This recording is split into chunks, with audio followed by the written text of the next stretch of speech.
Welcome to the Intel FPGA presentation, Understanding Timing Analysis in FPGAs. My name is Marlon Price, and I'll be the presenter for this course. Timing analysis is a critical aspect of the FPGA design process. And while this training focuses specifically on timing analysis in Intel FPGAs, the flow and concepts that we're talking about are used in most low-level hardware development flows. The goal of timing analysis is to ensure that data can be reliably transferred from register to register within the FPGA and from registers in the FPGA to and from registers and other devices on the board. Thus, timing analysis provides a verification mechanism that guarantees the FPGA will work as expected under all specified conditions. So how does it work? During timing analysis, every path in the design is checked with respect to some timing requirement or specification to ensure that the path is meeting its requirement. That includes every register to register path, every I/O to input path, every output register to I/O path, every control signal path, and possibly even purely combinational paths through the device. The goal is to catch timing-related issues easier and faster than setting up and running a complicated time-consuming gate-level simulation, or even worse, programming the FPGA on the board and trying to catch timing-related issues during operation. In order to do this analysis, you as a designer must determine your actual timing requirements and then enter them as timing constraints into the Intel Quartus Prime software.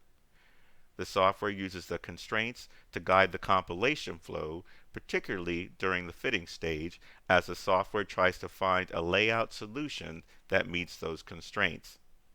After it completes, the software then uses the same constraints as a check, comparing the constraints against the actual compilation results to tell if your design will function successfully when it is programmed into the FPGA. So by the end of this course, you will be able to 1. Define the basic timing parameters that make up timing analysis and understand their importance, and 2. Understand the calculations performed during timing analysis, using those parameters to guarantee design behavior. So is it really that important to fully understand the timing parameters and the calculations performed during timing analysis? Yes, it is. Timing analysis can tell you very simply whether your design will work or not, and that is useful for a quick check. But when timing analysis fails, you have to understand why the failure occurred so you can fix it and get your design running at your target clock speed. This process is called timing closure. During timing closure, you may determine that your data path is too long, which could signify a problem with how your design code is written. Or you could determine that your timing requirement is too short, which could signify that your constraints are wrong. Or you may determine that a large clock skew is involved, which could signify that you need to perform some tweaks in the software tool to control the layout. When you go to investigate a timing failure, you will see these exact parameters and equations we will learn in this course today being reported back to you. So understanding them is key. We will begin our discussion by learning the different types of timing paths and analyses in the FPGA. We will then look at how synchronous analysis is performed, followed by how asynchronous analysis is done. Finally, before we conclude, we will cover a short section on device timing models and how they affect the analysis. So we begin with timing path and analysis types. For most FPGA paths, timing requirements are determined by direct clock period or clock frequency constraints. During timing analysis, each register-to-register path then gets checked to see if it meets the required timing constraints. To do this, there are 3 path types defined. The clock path, which goes from the clock source to the 2 registers. The data path from the Q output of the first register, called the source register, to the D input of the second register, called the destination register. And the asynchronous control path to the registers. Asynchronous in this case does not mean that the path has no relationship to the clock. It simply means that that signal, unlike synchronous signals, can change the Q output of the register by itself without the clock. With these three paths, then, we can define two types of analyses. One, synchronous analysis, which compares the clock path against the data path.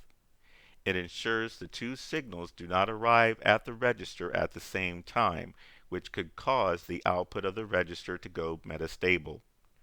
Remember, the point is for the register output to have known behavior or values on each clock cycle. Also keep in mind that though we are talking about only the data input to the register to keep things simple, other synchronous inputs to the register would be checked in the same way. And then 2, the asynchronous analysis, which compares the clock path against the asynchronous path.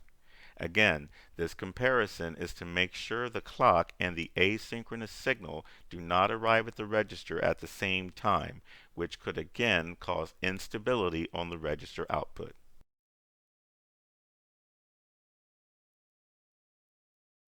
In this next section, we will look at the process of synchronous timing analysis.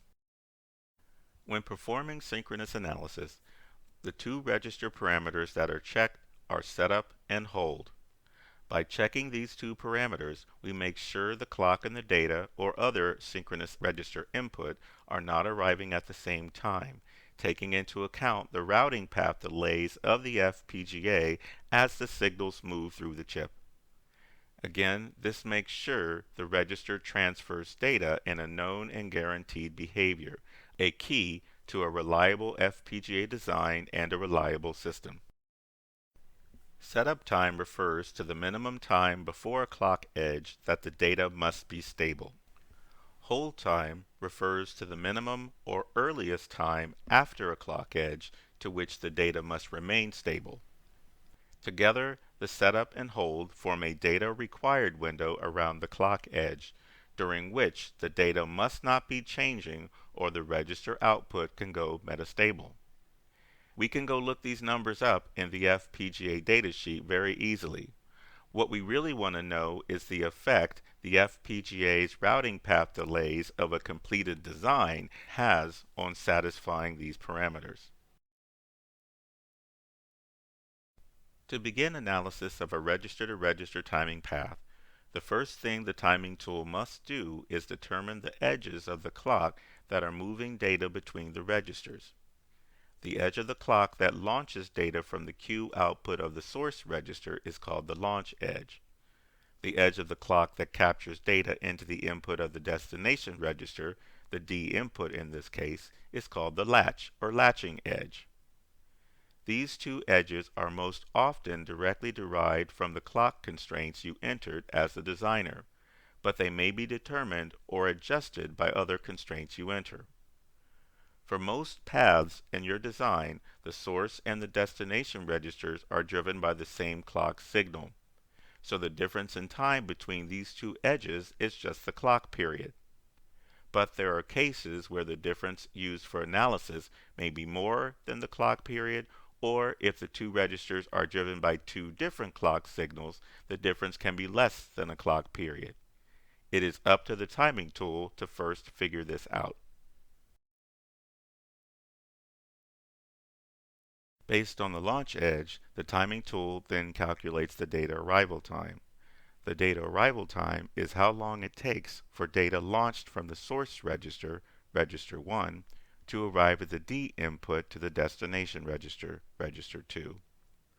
Starting at the launch edge, the data arrival time includes the clock arrival time to register 1, the TCO or clock to output time of register 1, and the total data delay between registers 1 and 2.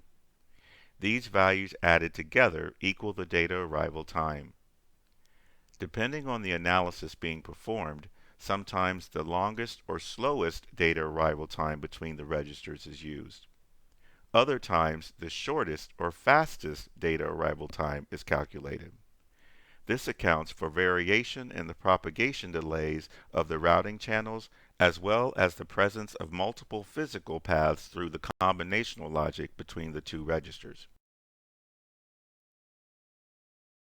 The clock arrival time is how long it takes the clock to travel from the source to the clock input of the destination register, register 2. Unlike the data arrival path, the clock arrival path starts from the latch edge and includes the delay to register 2. Using the launching edge as the reference point, the equation for the clock arrival time is the difference in time between the two edges, most often the clock period, plus the clock delay to register 2. The data required time for a setup tells us the latest that data can show up at the D input to register 2 and still satisfy the setup time of that register. Said another way, it is the minimum time the data must be valid before the latch edge arrives. Again, it guarantees that the data or other synchronous signal can be successfully latched into the register. The data required time for setup takes the clock arrival time to register 2 and compares that to the setup time of that register. Thus, data at the latest must be valid or stable by this point, or the setup time of that register will be violated. The equation for data required time for setup is the clock arrival time minus the register's setup time minus any setup uncertainty. Uncertainty can account for edge-to-edge irregularities in the clock signal, such as clock jitter, and can indicate the location of the clock edge may be actually earlier or later than expected. Setup uncertainty in particular means the clock signal may arrive earlier than expected. So the point at which data must be valid, as shown on the slide, may actually be earlier as well. The effect is to pull your valid setup edge to the left, which is why the value is subtracted. This type of uncertainty may be modeled by the FPGA timing analyzer automatically, or it may be a value you provide as a constraint that comes from information on your external clock source, for example. Other uses of uncertainty are covered in follow-up training to this one. The data required for a hold is the earliest that new data can arrive at the register without interfering with the data captured from the previous cycle. Thus, it checks the other side of the data required window from the setup.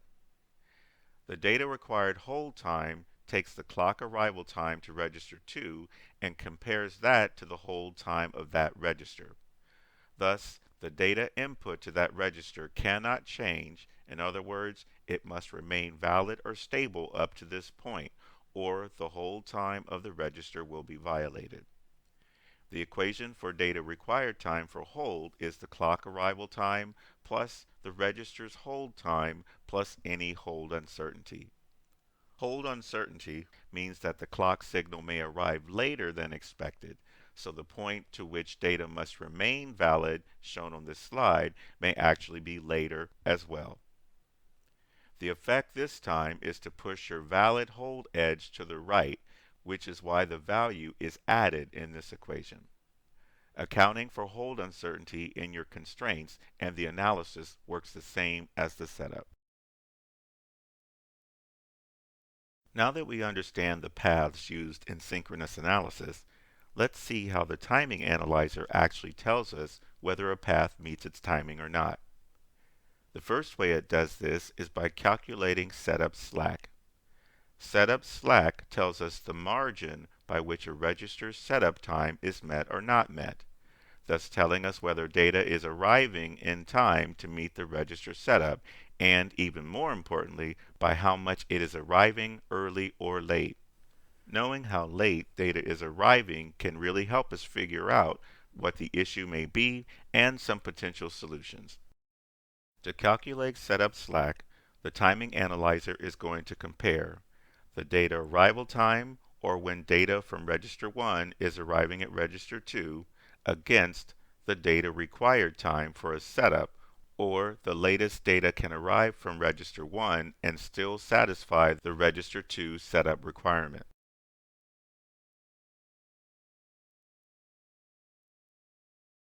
The difference in time between these 2 points is the setup slack. If data arrives before the setup point, as shown in this waveform, then the data transfer is successful. If the data takes too long and arrives after the setup point, as shown in this modified waveform, then the setup will be violated.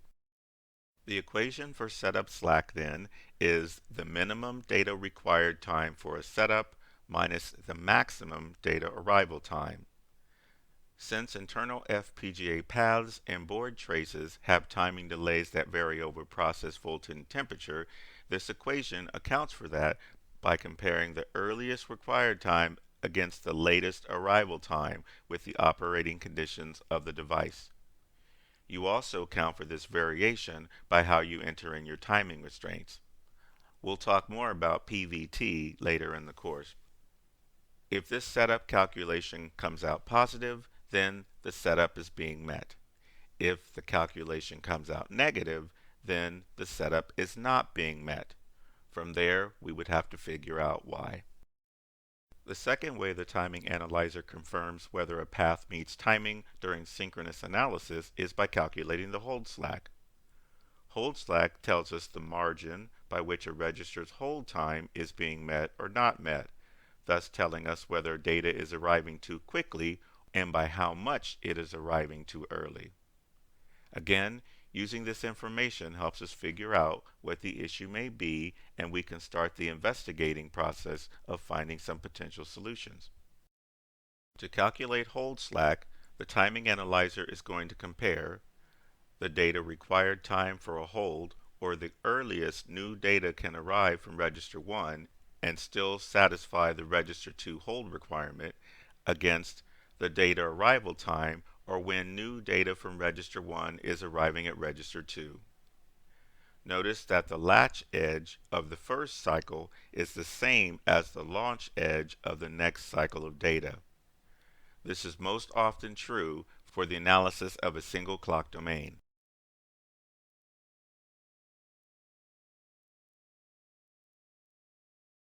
The difference in time between these 2 points is the hold slack. If the new data from register 1 arrives at register 2 after the hold point, like shown in this waveform, then the data transfer is successful. If the data delay is too short and or the hold requirement is longer and the data from register 1 arrives to register 2 before the hold point, like shown in this modified waveform, then the hold will be violated. The equation for hold slack then is the minimum data arrival time minus the maximum required time for a hold. Like with the setup, this equation accounts for process voltage and temperature variations by comparing the latest point new data can show up against the soonest new data might actually be arriving. If this calculation comes out positive, then the hold is met. If the calculation comes out negative, then the hold has not been met, and again, we can investigate further to figure out why. So what about paths to and from the I/O? These register-to-register paths are not even entirely within the FPGA. Even though only a portion of the paths are within the FPGA, when the other device on the board is sending data to or capturing data from the FPGA using the same clock as the FPGA, we can still define a data arrival path and the data required path. The difference here is that the timing analyzer does not have enough information to complete the circuit and fully do its analysis. That additional information must be provided in the form of design constraints. Once the constraints are entered, the timing analyzer will complete its analysis using the exact same equations from the previous slides, mixing the information from the constraints you provide with the delays and requirements from the FPGA.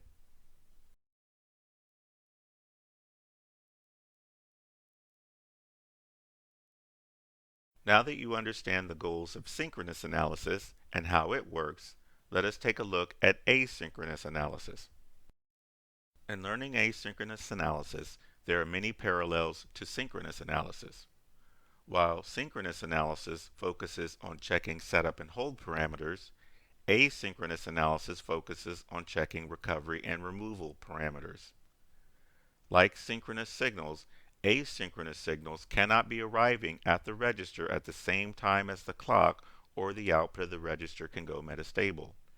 So performing asynchronous analysis again ensures well-defined expected behavior from the logic.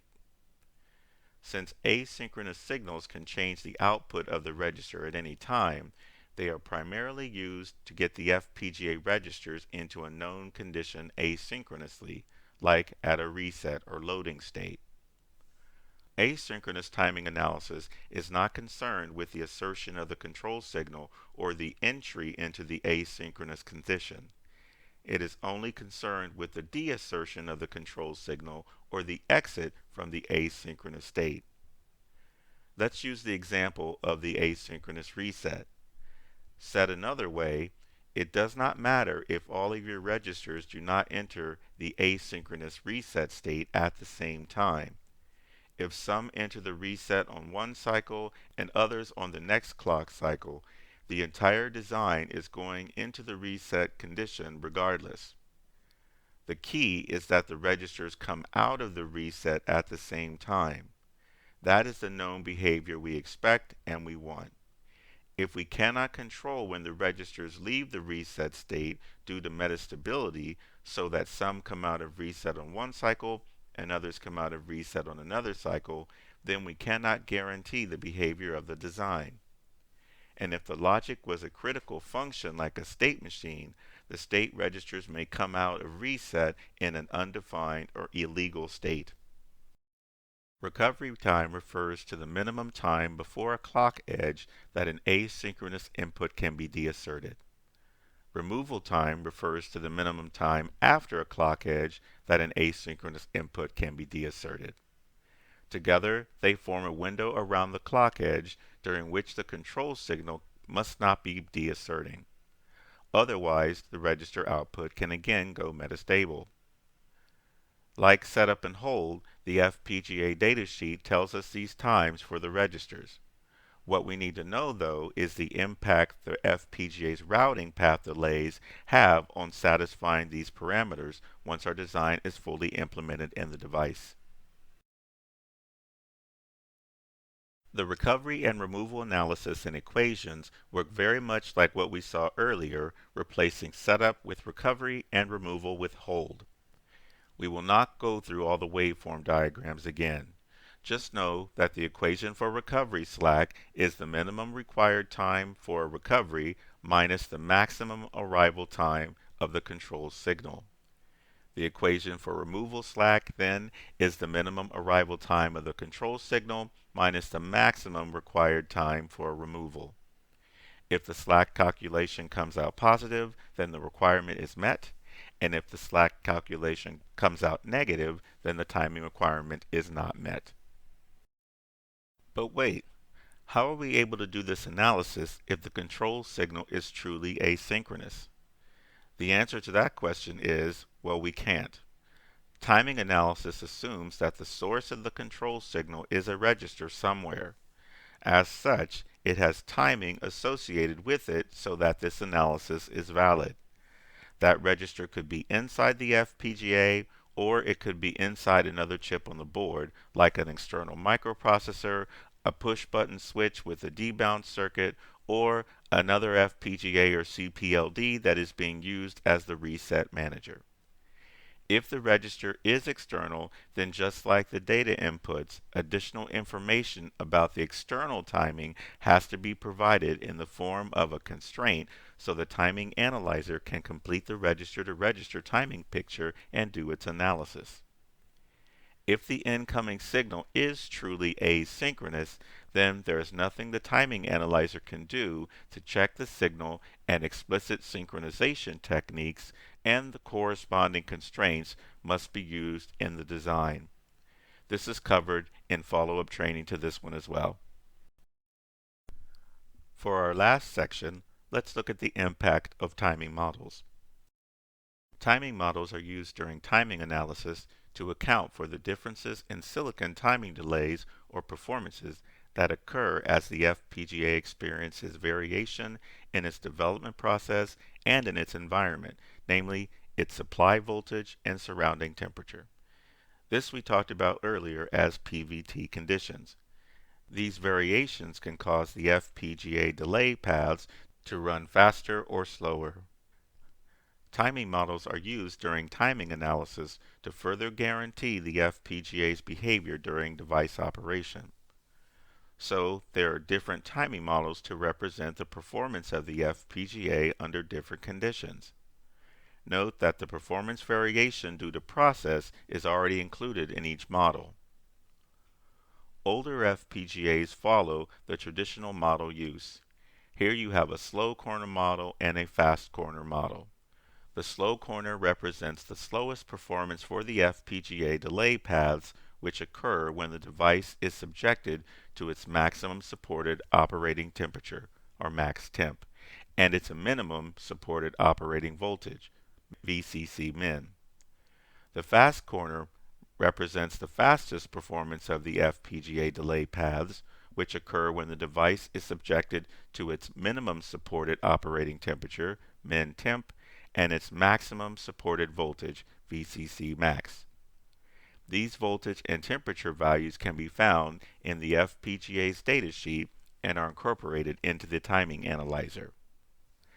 As FPGA process nodes got smaller, the target process produced a second slow corner which occurred at min temperature due to physics phenomenon called temperature inversion. With further FPGA development, the target process produced a second fast corner that occurred at max temperature. So depending on your target FPGA, you could have 2, 3, or 4 timing models. So why does this matter?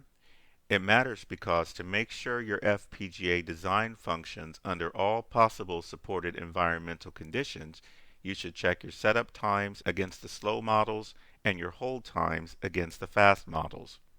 Any environmental variation within these ranges is thus accounted for. The timing analyzer automatically does this when you run an analysis using its graphical user interface. If you script your analysis run, then you need to make sure all the timing models are accounted for. So to review, why is all of this so important? These equations are the exact ones the timing analyzer will use to perform timing checks on your design. If a slack calculation comes out negative, you can look at various text and graphical reports to see which parameter in the analysis may be causing the issue. Understanding the impact of the parameter will help you filter out which techniques you can use to solve the issue and which would not have any impact. This is all a big part of the timing closure process and can lead to how quickly you and your product containing an Intel FPGA are able to achieve your time to market goals. This concludes our look at understanding timing analysis in FPGAs. During this course, you learned that timing analysis is a critical part of designing with an FPGA. During timing analysis, the timing analyzer runs a series of equations using design performance information and constraints that you provide to verify that your design will work once the FPGA is programmed. Finally, understanding the parameters and the equations used by the timing analyzer is critical when figuring out what to do when timing analysis fails, so you can make the changes needed to get your design to meet its timing. Intel FPGA provides many self-help resources when you need design assistance. For example, there are web pages called landing pages dedicated to specific FPGA technology like transceivers, DSP, OpenCL, and high-speed gigabit interfaces. There is a community forum, and there are hundreds of training courses available just like this one.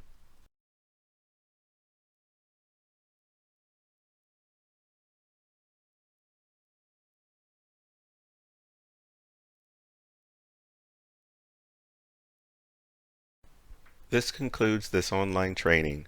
Again, my name is Marlon Price. Thank you for your time.